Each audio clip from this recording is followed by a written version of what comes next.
যে আল্লাহ আমাকে খাওয়ায়, যে আল্লাহ আপনাকে খাওয়ায়, যে আল্লাহ আমাকে পড়ায়, যে আল্লাহ আপনাকে পড়ায়, যে আল্লাহ লালন পালন করেন। সমুদ্রের আটলান্টিক মহাসাগরের অতল গহরে একটি কীট পতঙ্গও যে আল্লাহর তত্ত্বাবধান থেকে বাদ যায় না, আহারের ব্যবস্থা করেন। সেই আল্লাহর আইন বাদ দিয়ে মানব রচিত আইন যেই জমিনে চলে, এই জমিনের উপর আল্লাহ লানত করেছেন।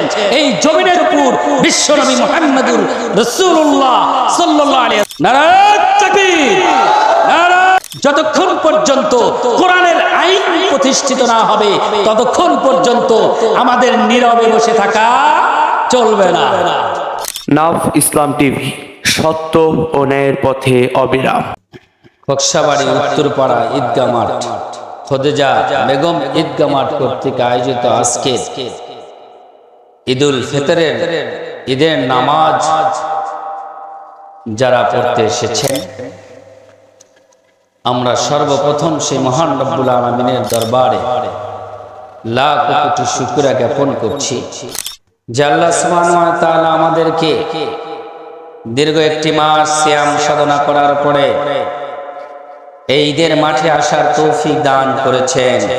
সে মহান রব্বুল আলামিনের দরবারে লাখ কোটি শুকরিয়া জ্ঞাপনার্থে সবাই পড়ে নি আলহামদুলিল্লাহ। শত কোটি দরুদ সালাম মানবতার মুক্তির দূত, পথহারা মানুষকে যিনি পথ দেখিয়েছেন, আহমদ মুহাম্মদ মুজতবা মুস্তাফা সাইয়্যিদুল মুরসালিন ইমামুল হারামাইন দারুল কারামাইন, দো জাহানের সরদার সরারে কায়নাত আকায়ে নামদার তাজেদারে মদিনা বিশ্বনবী মুহাম্মদ রাসূলুল্লাহ সাল্লাল্লাহু আলাইহি ওয়াসাল্লামের প্রতি সাল্লাল্লাহু আলাইহি ওয়াসাল্লাম। সম্মানিত হাজিরিন, বড়ই পরিতাপের বিষয়, আফসোসের বিষয়, গোটা বাংলাদেশ সহ পৃথিবীতে মুসলিম রাষ্ট্র হলো 57টি মুসলিম রাষ্ট্র। তার মধ্যে 56টি রাষ্ট্রে গতকাল ঈদ সংগঠিত হয়ে গিয়েছে। ইল্লা only one the country Bangladesh. এই বাংলাদেশে একমাত্র বাদ আছে ঈদের নামাজ আদায় করা। তবে বাংলাদেশে অনেক জায়গায় ঈদের নামাজ আদায় করেছেন দুই একটি জেলাতে, লক্ষ্মীপুর, মানিকগঞ্জ থেকে এরকম 2-4টি জেলাতে আদায় হয়েছে। ঈদের নামাজ সম্পর্কে অনেকের প্রশ্ন আছে যে ঈদের নামাজ আসলে আমরা কিভাবে পড়ব, সৌদি আরবের সাথে না সৌদি আরব ছাড়া, না আমরা চাঁদ দেখে?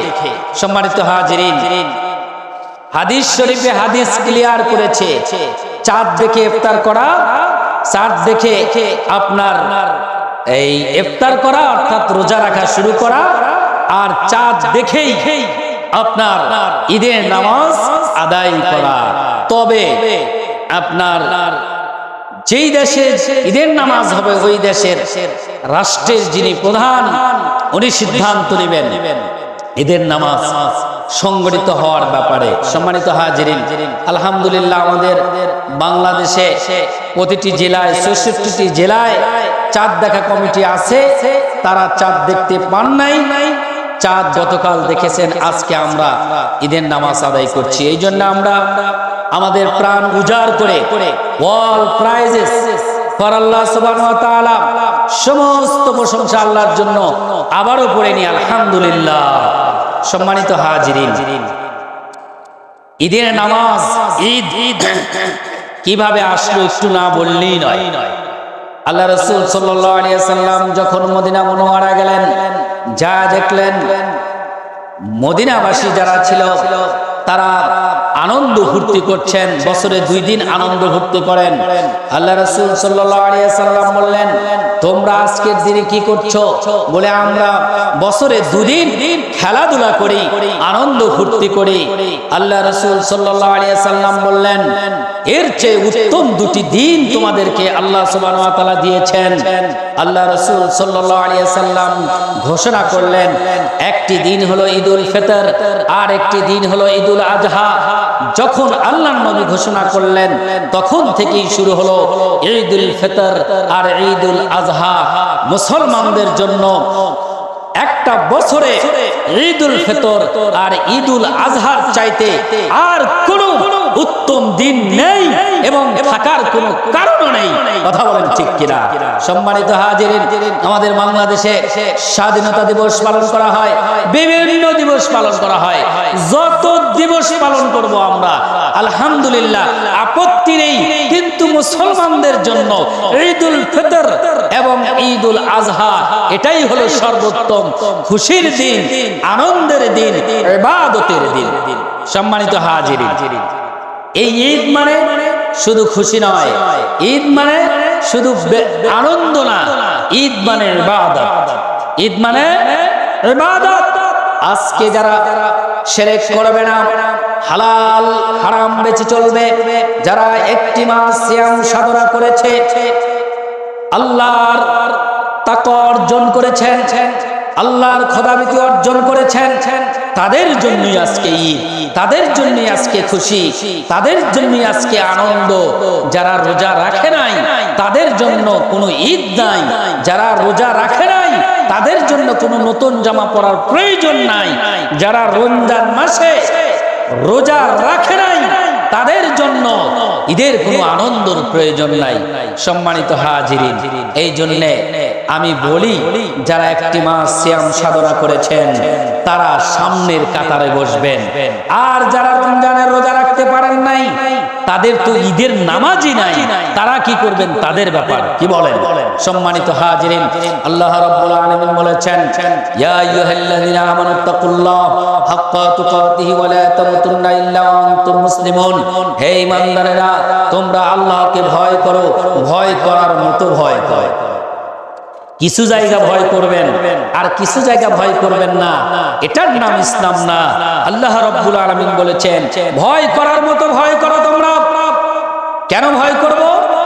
কারণ কবর বড় কঠিন জায়গা, কবর পোকামাকড়ের ঘর, কবর সাপ বিচ্ছুর কারখানা, কবর অন্ধকার জায়গা। এই কবরেই জাহান্নাম শুরু হয়ে যায়। একজন মানুষের জীবনে যদি ঈমান না নিয়ে মারা যায়, যদি বেঈমান হয়ে মারা যায়, তাহলে একজন মানুষের জন্য কবর এতটাই কঠিন। যারা কবরে গিয়েছে তারাই ভালো জানে। আমরা শুধু আলামত জানতে পেরেছি, আমরা হাদিসে পড়েছি, কোরআনে পড়েছি, কোরআনে কি হতে পারে, কি ঘটতে পারে। সম্মানিত হাজিরিন, আমি আপনাদেরকে করজোর রিকোয়েস্ট করে বলতে চাই, আমরা একদিন অবশ্যই মারা যাব। কি বলেন? বেঁচে থাকার লাইসেন্স আছে? বেঁচে থাকার কোনো লাইসেন্স নেই। There is no license in the world. এই পৃথিবীতে বেঁচে থাকার আপনার কোনো লাইসেন্স নেই, বাট আপনার মৃত্যুর লাইসেন্স আছে। মৃত্যুর দিন নির্ধারণ করেছেন আল্লাহ সুবহানাহু ওয়া তাআলা। শুধু আমরা মৃত্যুর দিনটা জানতে পারি না, কিন্তু আল্লাহ পাক আমাদের জন্য মৃত্যু নির্ধারণ করেছেন। যদি আমি আজীবন না বাঁচতে পারি, যদি আমার হায়াত নির্দিষ্ট হয়ে থাকে, যদি আমি আবে হায়াত না পেয়ে থাকি, তাহলে এই দুনিয়াতে আমি কিসের এত বড়াই করছি, এই দুনিয়াতে আমি কিসের এত বাহাদুরি করছি? আমার ভাইরা, এই দুনিয়াতে আমরা যতদিন বেঁচে থাকবো একমাত্র আল্লাহর গোলাম হয়েই বেঁচে থাকতে চাই। এই দুনিয়াতে আমরা যতদিন বেঁচে থাকবো একমাত্র আল্লাহর প্রিয় বান্দা হিসেবেই বেঁচে থাকতে চাই। সম্মানিত হাজিরিন, আজকে আমরা আরাম আয়েশে ঈদের মাঠ সাজ সজ্জিত করে, সামিয়ানা টানিয়ে, বিছানা বিছিয়ে আজকে আমরা ঈদের নামাজ পড়তে এসেছি। কোনো ডিস্টার্ব নেই, কোনো বাধা নেই। আপনি কি একটু স্মরণ করে দেখেছেন ফিলিস্তিনের কথা? আপনি কি একটু চিন্তা করে দেখেছেন ফিলিস্তিনের কি অবস্থা? চেচনিয়া, বসনিয়া, তাদের কি অবস্থান? গোটা পৃথিবীর বুকে এখন ফিলিস্তিনের মানুষের যে অবস্থা, এই অবস্থা দেখে গাছ, আকাশ, বাতাস, পাহাড়, পর্বত, নদী, নালা সব কিছু ভারী হয়ে যায়, কিন্তু মানুষ এতটাই কঠিন হয়ে গিয়েছে, মানুষের হৃদয় নড়ে না, চড়ে না। আজকে ফিলিস্তিনের শিশুরা খেতে পাচ্ছে না, আজকে ফিলিস্তিনের শিশুরা তাজা ঘাসও খাওয়ার সৌভাগ্য হয় না, মরা ঘাস চিবিয়ে চিবিয়ে খেয়ে জীবিকা নির্বাহ করছে। আজকে ফিলিস্তিনের মানুষের বসবাস করার স্থায়ী নাই। আজকে ফিলিস্তিনের মানুষের যারা আছে আল্লাহর পথে জিহাদ করছে, সংগ্রাম করছে, তাদের চিকিৎসার কোনো ব্যবস্থা নেই। তারা খাবারের জন্য যেখানে যায় সেখানেই বোম ফেলানো হয়, খাবারের জন্য যেখানে যায় সেখানেই তাদের উপর আক্রমণ করা হয়, হসপিটালে চিকিৎসার জন্য যায় সেখানেই তাদের উপর আক্রমণ করা হয়। আজকে গোটা বিশ্বের ধ্বজাধারী জাতিসংঘ নাম কাওয়াস্তে এরা হলো জাতিসংঘ নাম ধারণ করেছে, যে যারা অন্যায় করবে তাদেরকে প্রতিহত করবে। কিন্তু এতটাই ধ্বজাধারী আর প্রাচ্যের অনুসারী, পশ্চিমা বিশ্বের অনুসারী এই জাতিসংঘ মুসলমানদের দুঃখ দুর্দশা এরা দেখে না। ভাইরা আমার, আপনারা বিভিন্ন মিডিয়ার মাধ্যমে জানতে পেরেছেন যে ফিলিস্তিনের কি অবস্থা। আজকে তারা নামাজ সুষ্ঠুভাবে পড়তে পারছে না, আজকে তারা রোজা সাহরি খাওয়ার মতো সৌভাগ্য তাদের হয় না। ছোট্ট ছোট্ট শিশু, নাই মা নাই বাবা, এক পরিবারের 10 জন সদস্য সব হারিয়ে গেছে। একজন মানুষ আছে, এক পরিবারের 5 জন সদস্য সব ফুরিয়ে গেছে, অনলি ওয়ান মাত্র একটা শিশু বেঁচে আছে। আপনারা এগুলো দেখতেছেন। আল্লাহ রাসূল সাল্লাল্লাহু আলাইহি ওয়াসাল্লাম বলেছেন, আল্লাহ পাক নিজে কোরআনে বলেছেন, ইন্নামাল মুমিনুনা ইখওয়া, সমস্ত মুমিনেরা ভাই ভাই। আল্লাহ রাসূল সাল্লাল্লাহু আলাইহি ওয়াসাল্লাম বলেছেন, সমস্ত মুসলমানেরা ভাই ভাই। এমনই এরা ভাই যে আপনার এরা হলো একটা শরীর। একটা মানুষের শরীরে যদি কোনো রোগ জাগে, অসুখ হয়, একটা ফোঁড়া যদি শরীরে হয়, সারা রাত গোটা শরীর তার ব্যথায় কাতরাতে থাকে। কথা বলেন ঠিক কিনা? শরীরে ব্যথা হয় না? শরীরে ব্যথা হয়, ব্যথা অনুভব হয়। আল্লাহ রাসূল সাল্লাল্লাহু আলাইহি ওয়াসাল্লাম বলেছেন, গোটা পৃথিবীতে সমস্ত মুসলমান, সমস্ত মুমিনেরা ভাই ভাই, একটা শরীরের মতো। একটা জায়গায় যদি কোনো মুসলমান একটু অসুবিধায় থাকে, তাহলে সমস্ত মুসলমানেরা তারা ব্যথা অনুভব করে, যন্ত্রণায় ভোগে। কোথায় আজকে আমাদের যন্ত্রণা? কোথায় আজকে আমাদের সে আঘাত? ফিলিস্তিনের দিকে আমরা তাকাতে পারি না, শুধু দোয়া করতে পারতেছি। ভাইরা আমার, অনেক আরামায় এসে আমরা আছি। আল্লাহ পাক কোরআনে বললেন, আনিল হুক ইল্লাল্লাহ। আবারও বলছি, আপনারা একটু খেয়াল করে শুনবেন। কোরআনে আল্লাহ বললেন, আনিল হুক ইল্লাল্লাহ, আল্লাহর আইন ছাড়া কোনো আইন চলবে না। কার কথা এটা? কার কথা? জোরে বলেন, কার কথা? আল্লাহর কথা। আল্লাহর জমিনে আল্লাহর আইন ছাড়া কোনো আইন চলবে না। সেখানে আজকে বাংলাদেশে 91% মুসলমান থাকা সত্ত্বেও এই বাংলার জমিনে কোরআনের আইন আছে। জোরে বলেন, আছে। কিসের আমরা মুসলমান? কিসের 5 ওয়াক্ত নামাজি? কিসের আজকে আমরা পরহেজগার? কিসের আজকে দায়ী আল্লাহ? 91% মুসলমানের দেশে কোরআনের আইন নাই।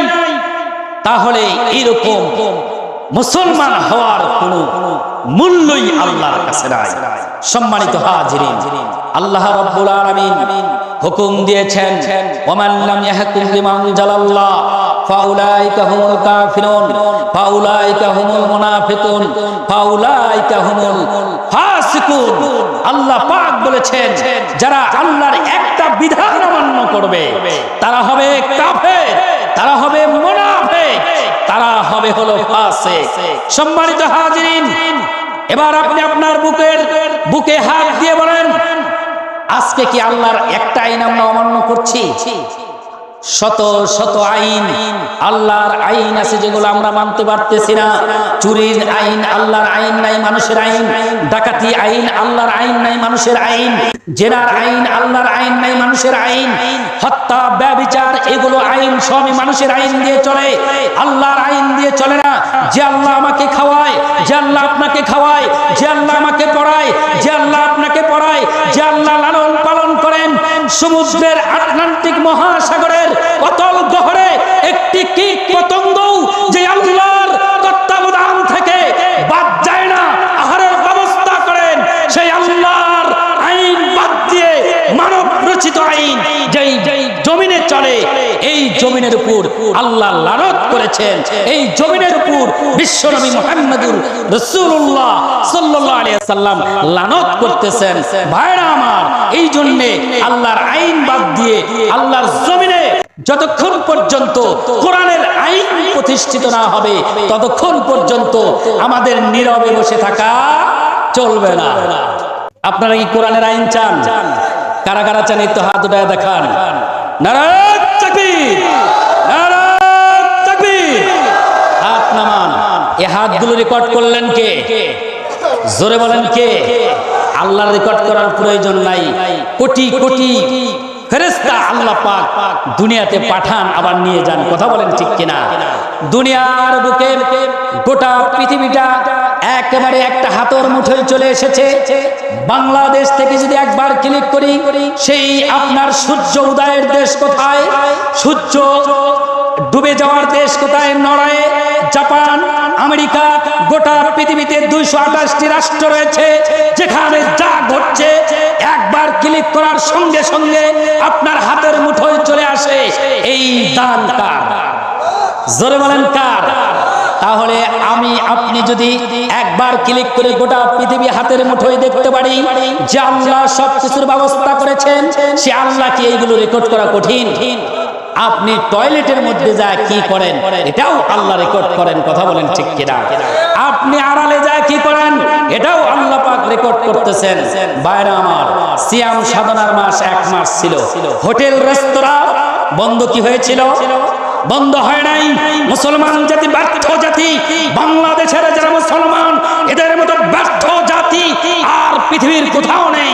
কারণ পার্সেন্টেজ 91, অথচ একটা হোটেল বন্ধ করতে পারে না, অথচ একটা রেস্তোরাঁ বন্ধ করতে পারে না। রাখেন আপনার জুব্বা, রাখেন আপনার দাড়ি, রাখেন আপনার টুপি। আল্লাহ পাকের হুকুম মানা আগে আপনার দরকার।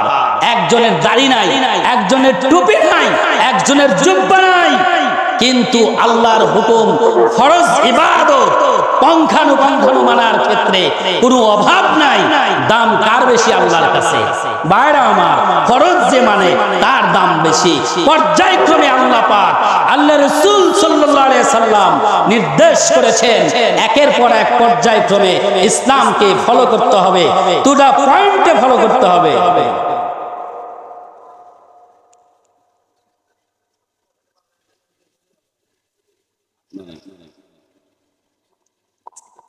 এইভাবে ভালো দেন আগিয়ে দেন।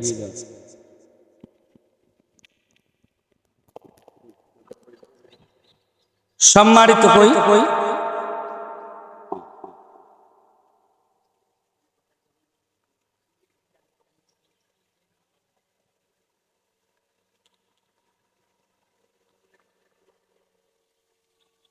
হ্যালো, সম্মানিত হাজিরিন, আপনাদের হৃদয়ে আমি নাড়া দেওয়ার জন্য কথাগুলো বলতেছি, হৃদয়ে নাড়া দেওয়ার জন্য কথাগুলো বলতেছি। ভালো করে স্মরণ করুন। আল্লাহ রাসূল সাল্লাল্লাহু আলাইহি সাল্লাম যখন বিদায় হজের সর্বশেষ ভাষণ দিয়েছিলেন, প্রায় লক্ষাধিক সাহাবাদের সামনে ভাষণ দিয়েছিলেন। আল্লাহ রাসূল সাল্লাল্লাহু আলাইহি সাল্লাম বলেছিলেন, তোমরা যখন পথভ্রষ্ট হয়ে যাবে, যখন তোমাদের কাছে আর আলোর পথ থাকবে না, তখন তোমরা দুটি জিনিস আঁকড়ে ধরবে। 1 নাম্বার হলো আল কোরআন, 2 নাম্বার হলো সুন্নাত রাসূলুল্লাহ সাল্লাল্লাহু আলাইহি সাল্লাম। সম্মানিত হাজিরিন, তাহলে আজকে আমাদের দেশে কোরআন নাই, আমাদের দেশে হাদিসের যেই কথাগুলো বলা হয়েছে সেইগুলো বাস্তবায়নের কোনো ভাবনা নাই, চিন্তা নাই। আজকে মতের আমাদের দেশে শেষ নাই। এই বাংলাদেশে প্রায় 4000-এর অধিক হলো আপনার পীর আছে। কয় হাজার? 4000-এর অধিক পীর মাশায়েখ রয়েছে, যেই পীরগুলো নিজেদের গদি বাস্তবায়ন করা নিয়ে ব্যস্ত। এক একজন পীর এক একটা পথ বাতলে দিয়েছেন। আমি ওই সমস্ত পীরদেরকে জিজ্ঞাসা করতে চাই, আপনার নিজস্ব কোনো মতের প্রয়োজন নাই, যেখানে আল কোরআন রয়েছে। আপনার নিজস্ব কোনো মতের প্রয়োজন নাই, যেখানে বিশ্ব নবীর হাদিস রয়েছে। আমাদের সামনে কোনো অন্ধকার আসলে আমরা কোরআন এবং হাদিস এটাই অনুসরণ করব। কথা বলেন ঠিক কিনা? এটা তো আগেই ঠিক করা লাগছিল, আপনি ফাঁকি গেলেন।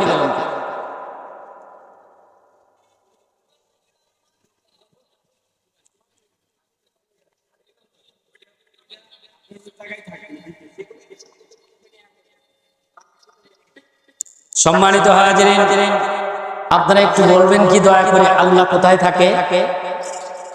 আল্লাহ কোথায় থাকে? আরশে আজিমে আল্লাহ সুবহানাহু ওয়া তাআলা থাকেন। আল্লাহ কোরআনে কি বলেন একটু দেখেন, আল্লাহ কোথায় থাকেন। আল্লাহ রাসূলকে বলতেছেন, ওয়া ইযা সাআলাকা ইবাদি আন্নী ফাইন্নী করিব। হে রাসূল, আপনাকে জিজ্ঞাসা করে যে আল্লাহ কোথায় আছে, হে রাসূল আপনি বলে দেন ফাইন্নী করিব, আমি তাদের নিকটে আছি। চিৎকার দিয়ে বলেন সুবহানাল্লাহ। কোথায় আছেন? ফাইন্নী করিব, আমি তাদের কাছেই আছি। যারা আপনাকে জিজ্ঞাসা করে আল্লাহ কোথায় আছে, আপনি তাদেরকে বলে দিন আমি তাদের কাছেই আছি।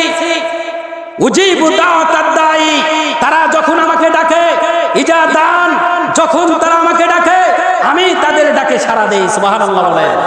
যখন তারা অর্থাৎ আল্লাহর বান্দা যখন আল্লাহকে ডাকে, আল্লাহ বলেন আমি তাদের ডাকে সাড়া দেই। ফাল ইস্তাজিবু লি, সুতরাং তারা যখন ডাকে আমি তাদের ডাকে সাড়া দেই। সুতরাং তারা যেন আমার ডাকে সাড়া দেয়। ওয়াল ইমিনু বি, আর আমার উপর যেন বিশ্বাস রাখে। কার কথা এটা? আল্লাহর কথা। আল্লাহ বলতেছেন তারা ডাকলে আমি তাদের ডাক শুনি, সুতরাং তারা যেন আমার ডাকে সাড়া দেয় এবং আমার উপরই বিশ্বাস রাখে। লাল্লাহুম ইয়ারশুদুন, আল্লাহ বললেন যদি আমার ডাকে তারা সাড়া দেয়, আমার উপর বিশ্বাস রাখে, তাহলে তারা সম্ভবত সঠিক পথ পেতে পারে। সম্মানিত হাজিরিন, শর্ত হলো, কন্ডিশন হলো যে আল্লাহর ডাকে সাড়া দিতে হবে। আমরা যদি আল্লাহর ডাকে সাড়া না দেই তাহলে আমাদের উপায় নেই। আমরা যদি আল্লাহর ডাকে সাড়া না দেই তাহলে আমাদের ডাক আল্লাহ শুনবেন না।